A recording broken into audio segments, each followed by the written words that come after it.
सचिव अशी सगळ्यांची आमची व्हिडिओ कॉन्फरन्सिंगवर एक बैठक झाली. परवा दिवशी म्हणजे 3-4 दिवसापूर्वी जी पुण्यातली घटना घडली पुलाच्या त्याच्यावरनं परत एकदा म्हणजे यापूर्वी सुद्धा मान्सून सुरू व्हायच्या आधी सार्वजनिक बांधकाम विभागाची अशीच बैठक घेऊन सगळ्यांना आपापल्या ह्याच्यातले ब्रिजेस वगैरे ह्या सगळ्यांचं ऑडिट वगैरे करून घ्या अशा पद्धतीच्या सूचना दिल्या होत्या. आणि धोकादायक वगैरे कुठं काय झालं असेल किंवा हे होत असेल तर त्याचे रिपेअर्स जे काही करणं गरजेचं आहे ते अॅन्युअल मेंटेनन्सच्या ह्याच्यातनं करून घ्यावेत म्हणून सूचना दिल्या होत्या. पण ही जी घटना घडली त्याच्यानंतर परत एकदा मान्सूनचा सगळा एकंदर जोर बघून पावसाचा जोर बघून परत एकदा सर्व ब्रिजेसची जी आहे ती त्याचं स्ट्रक्चरल जे काही ऑडिट आहे वगैरे हे करून घेऊन रिपोर्ट सगळे जे आहेत ते प्रत्येक सीईनी इकडं मंत्रालयाकडे पाठवावेत अशा सूचना दिल्या. दुसरं म्हणजे समजा एखादा ब्रिज जर वीक झाला असेल आणि तो जर वाहतुकीसाठी योग्य नसेल तर त्या ह्याला पर्यायी रस्ता उपलब्ध करून देऊन तो ब्रिज ताबडतोब बंद करावा. दुसरं म्हणजे नुसतं बंद करत असताना त्यांना ही पण सूचना दिल्या की नुसतं बांबू लावा किंवा नुसतं बॅरिकेड किंवा सायनेज लावून हे करा असं नाही तर परत त्याचा कुणी वापर करू नये किंवा शॉर्टकट आहे म्हणून जायचं वगैरे काही प्रकार होतात. तर त्याला रितसर सिमेंट कॉन्क्रीटचे बोल्डर्स वगैरे आणून रोड किंवा त्याचा ऍक्सेस जो आहे हा ब्लॉक करावा किंवा काही ठिकाणी जर ते नसलं तर थोडं डबर वगैरे टाकून पण हे करावं म्हणजे जे हलवता येणार नाही लोकांना. आणि दुसरं म्हणजे तिथली स्थानिक जी काही प्राधिकरण असेल मग ग्रामपंचायत असेल तर त्यांना कळवावं. थोडं आम्ही दुसरे एक सूचना दिल्यात की स्थानिक पोलीस स्टेशनला पण कळवावं किंवा ह्याच्यावरची वाहतूक बंद केलेली आहे म्हणून ते जरा पोलिसांचं पण लक्ष राहिलं किंवा समजा तरी कुठं पण वाहतुकी जात असलं किंवा टू व्हीलर्स वगैरे तिथनं जर घातले जात असले तर थोडी त्यांच्यावर कार्यवाही झाली तर ते वापर जो आहे तो कायमचा तिथलाही होईल. त्याचबरोबर जिथं किरकोळ दुरुस्ती असेल त्या लेवलला करून घ्याव्यात म्हणून आपण सूचना दिल्यात. तसं अॅन्युअल मेंटेनन्सच्या प्रस्तावाला आपण मान्यता पण दिली आहे प्रत्येक विभागाच्या. त्याचबरोबर एक सगळ्यात म्हणजे 25-1 वर्ष जुन्या ब्रिजेस ब्रिटिशकालीन काही ब्रिजेस आपल्याकडे आहेत त्याचा पण संपूर्ण रिपोर्ट आपण मागवलाय की ज्याचं त्याचं बेरिंग्स बदलणे असतात त्याचं बाकीचे जे गॅप्स असतात त्याच्यातले काही कामं करण्याचं असतं. या गोष्टी आपल्याला टेक्निकली जे साऊंड कंपन्या आहेत कॉन्ट्रॅक्टर्स आहेत त्यांच्याकडनं आपल्याला ती करून घेता येतील असं. दुसरीकडे जर बघितलं असेल तर मुंबई गोवा महामार्गावर मोठ्या प्रमाणामध्ये आहेत ते रस्त्याला तडे गेलेले पाहायला मिळतात. कशेरी बोगद्यामध्ये गर्दी लागलेली आहे त्यामुळे अशा ठिकाणी काय उपाययोजना करतात? काल थोडं दोन्ही आपले नॅशनल हायवेचे सीई दोन्ही होते त्यांच्याशी पण याच्यामध्ये झाली की एकतर वाहतूक सुरळीत राहावी जिथं जिथं बांधकाम अजून अर्धवट आहेत आणि मेन म्हणजे इंदापूर आणि माणगाव यांची बायपासची कामं अजून व्हायला थोडा वेळ जाणार आहे कारण त्याचं रिटेंडरिंग परत एकदा झालं आता काही महिन्यापूर्वीच नवीन एजन्सी तिथं आली आहे. त्यामुळं हे दोन ह्याच्यामध्ये तिथली जी ट्रॅफिक आहे एकतर त्यांना काल सुद्धा सूचना दिल्या की सर्व्हिस रोड तुम्ही क्लिअर करून ठेवा. जिथं जिथं मेन कॅरेजवे अजून यूजमध्ये नाही त्या ठिकाणी सर्व्हिस रोड तुम्ही क्लिअर करून ठेवा. मग त्याचं कॉन्क्रिटीकरण असेल जे काय असेल ते करून ठेवून सर्व्हिस रोडवरनं वाहतूक ही सुरळीत राहिली पाहिजे वाहतूक अडकली नाही पाहिजे ह्या सूचना दिलेल्या आहेत. थोडं लँडस्लायडिंगचा काही ठिकाणी जो काही प्रकार होतोय परशुराम घाटामध्ये पण परत थोडं काही ठिकाणी लँडस्लाईड परत झाले तर त्याला पण खबरदारी वेळच्या वेळी घ्यायच्या सूचना दिल्यात. आणि कशेडी टनलचं पण आपण जे आता म्हटला तर त्याच्या पण आपण सूचना देऊ की त्या ठिकाणी जर गळती कुठनं झाली असेल तर ती थांबवण्यात यावी आणि त्याचा कुठं धोका टनलला होणार नाही ह्याची दक्षता घेण्याच्या सूचना नक्की दिल्या जातात. बऱ्याच ठिकाणी रस्ते वाहून गेल्याचे प्रकार देखील पाहायला मिळतात विशेषतः कराड चिपळूण वगैरे या भागातले. ऍक्च्युली तिथली माहिती मी घेतली काल म्हणजे त्या हायवेचं काम नॅशनल हायवे ह्याच्याकडनं चालू आहे. थोडं तिथं पाऊस जरा मोठा आल्यामुळं त्या ह्याच्यातनं पाणी तो जो पर्यायी रोड काढला होता त्याच्यावर थोडं एकदम आलं, तर त्यांनी तिथं आता रिपेअर्स वगैरे करून त्याच्यावरनं वाहतूक सुरू केली आहे. ऍक्च्युली तो टेम्पररी रोड आहे, जो आपण ज्या रोडची बातमी आली किंवा ज्या रोडवर पाणी आलं तो ते मेन ब्रिजचं काम चालू आहे, ते म्हणजे चालू असल्यामुळे टेम्पररी केलंय. आणि त्याच्यावरनं पण माझ्या माहितीनं काल संध्याकाळपर्यंत ते वाहतूक सगळी चालू करणार होते.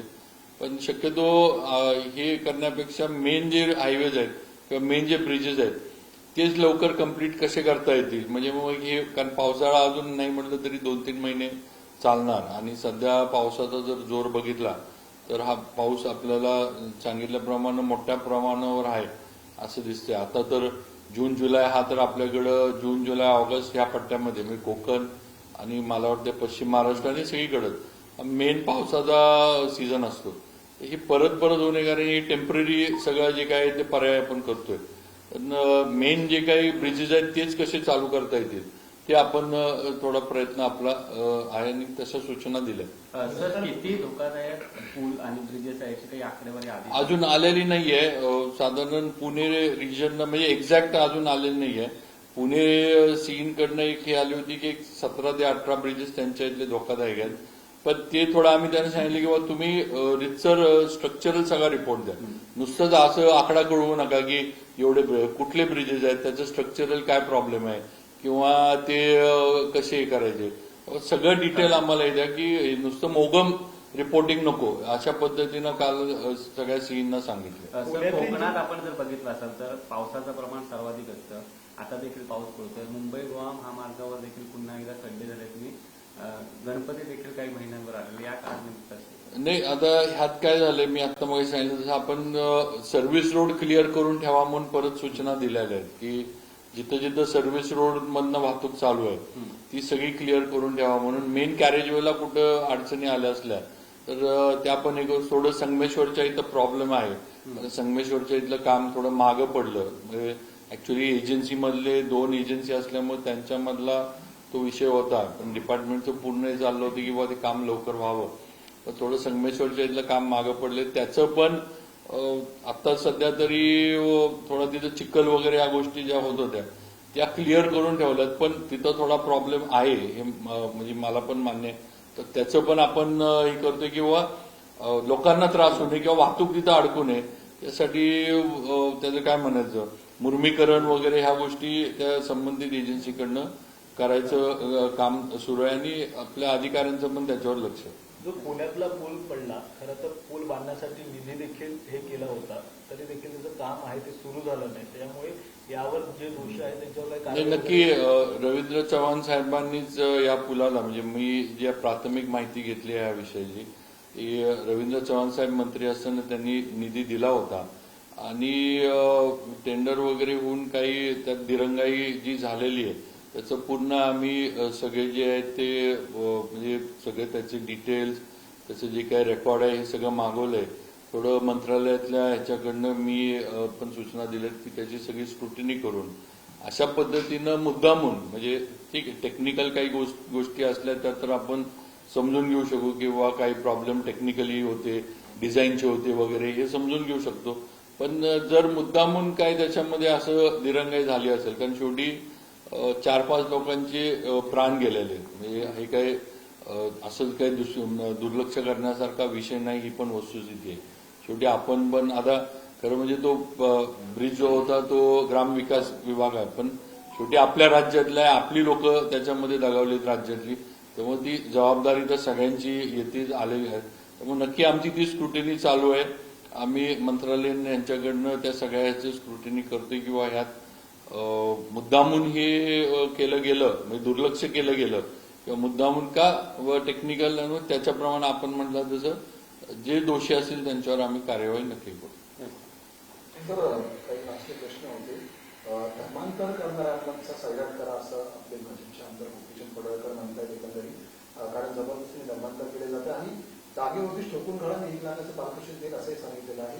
आपली भूमिका काय असेल? नाही, आता पडळकर साहेब आमदार साहेब काय म्हटले मी नाही ऐकलेली बातमी, पण एक तर आहे की जबरदस्तीनं कुठली गोष्ट म्हणजे धर्मांतर असू दे किंवा हे ही झाली नाही पाहिजे. शेवटी जर एखाद्याचं हे असलं तर तो विषय वेगळा आहे, पण अशा पद्धतीनं जबरदस्तीनं काही होत असलं तर त्याला नक्कीच कायदेशीर जे आहे ते जे काही आपल्याकडे उपलब्ध आहे ते वापरून या गोष्टी थांबल्या पाहिजे. सर, भाजपमध्ये मागील काही दिवसांमध्ये ज्या पद्धतीने इन्कमिंग वाढला, आज देखील पक्षप्रवेश आहे.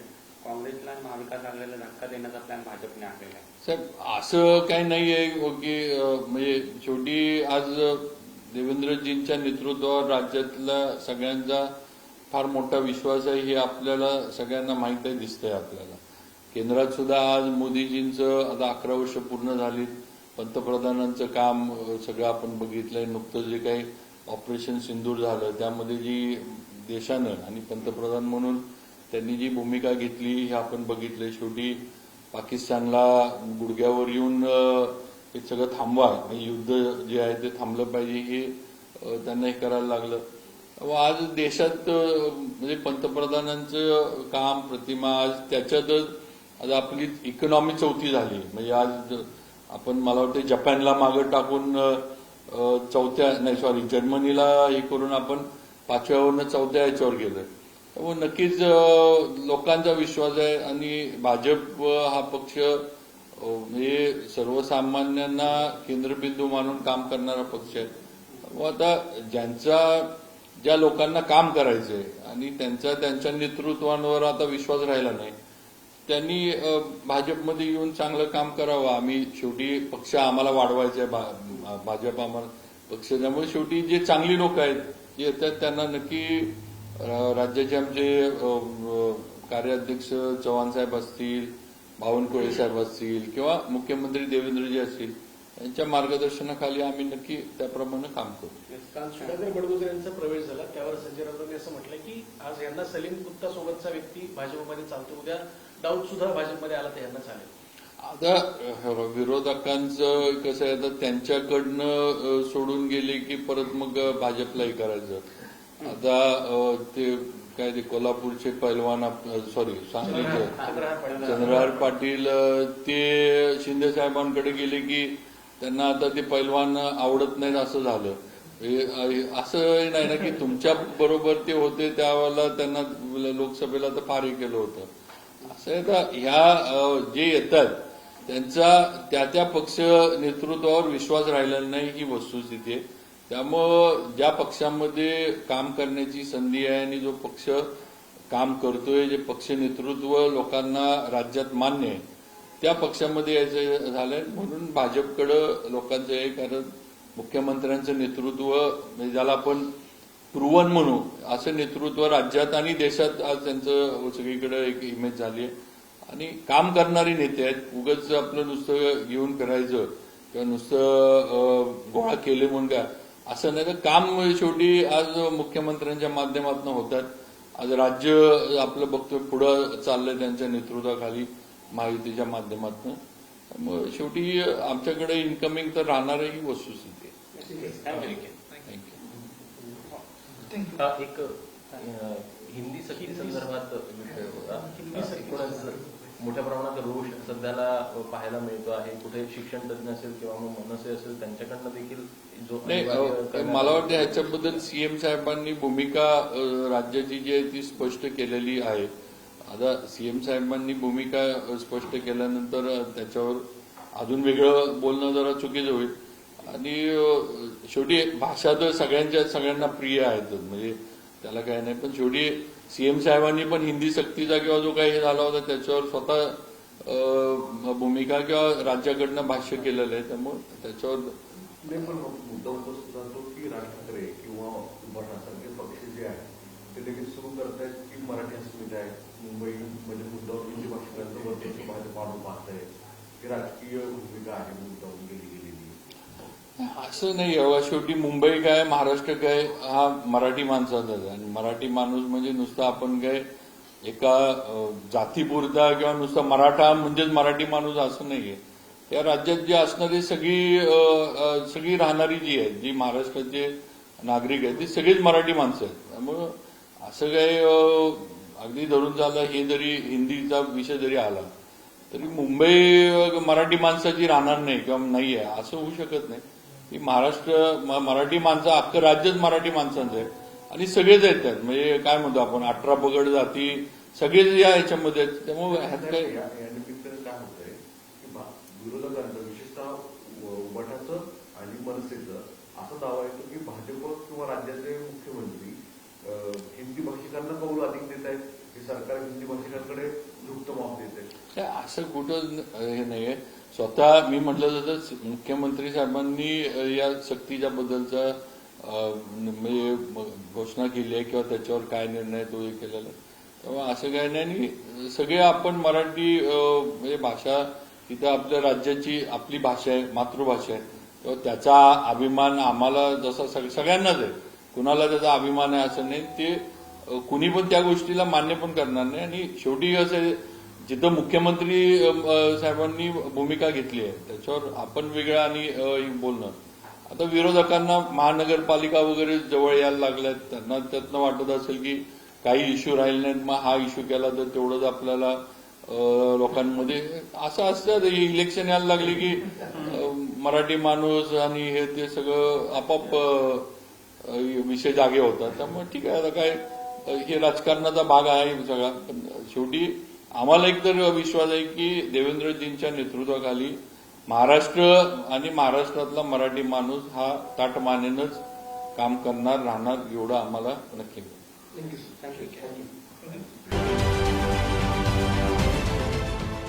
देश विदेशातील प्रत्येक घडामोडींचे लाईव्ह अपडेट मिळवण्यासाठी आता साम टीव्हीच्या सर्व सोशल मीडिया प्लॅटफॉर्मला लाईक, फॉलो आणि सबस्क्राईब करा. तसंच सर्व नोटिफिकेशनसाठी बेल आयकॉन प्रेस करायला विसरू नका.